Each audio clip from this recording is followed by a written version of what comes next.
this time, I'm very happy to welcome a friend of ours from Detroit, Pastor Ernest Hines of the, Hines, I should say, of the Breakers Covenant Church International.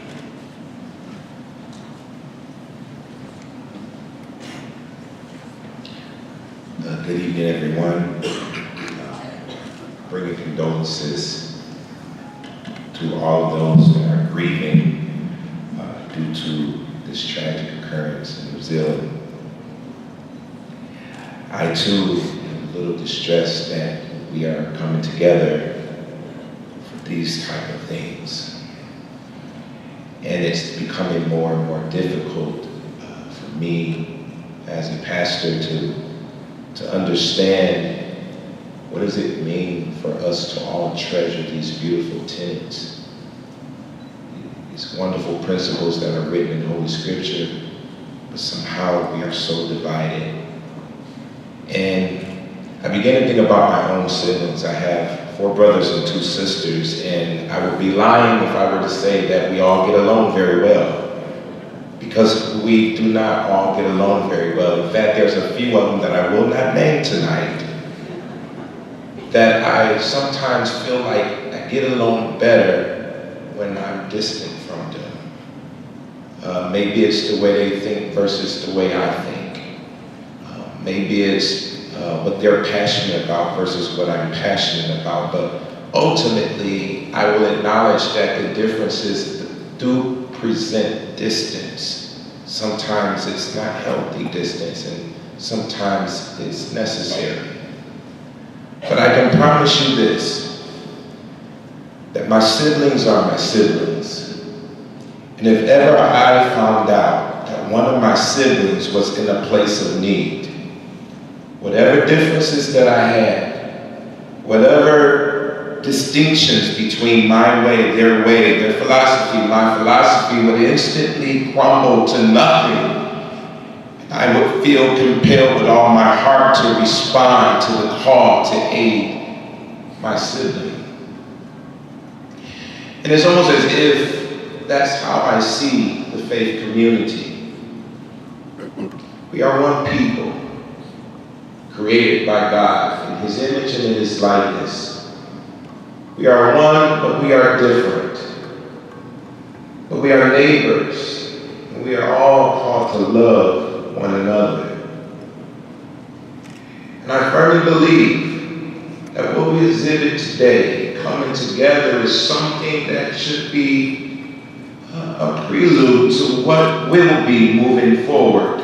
Not for grief, not because of the heinous acts of men who are evil and operate diabolically, but because we recognize that though we may have different philosophies or traditions, that we are brothers and we are sisters.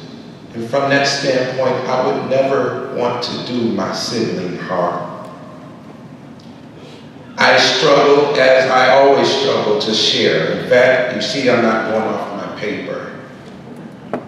I struggle because I recognize that many of the things that need to be said are not always politically correct. And in a setting like this, we're called to be politically correct, so not to offend and to respect. But I believe that alarm that went off was an alarm to let us know it's time for us to get past all of our political correctness. And it's time for us to do what needs to be done as God's people to make a change to what we're seeing more and more often infecting God's world. I'm not the only one that said, okay, alarm, we hear you. Can you be quiet now? I'm not the only one that said, what is going on with the system? Is there no fire? Then why not the things turn off, right?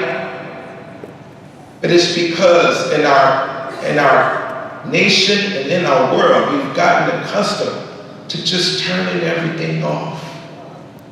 Shh. Turn the alarm off.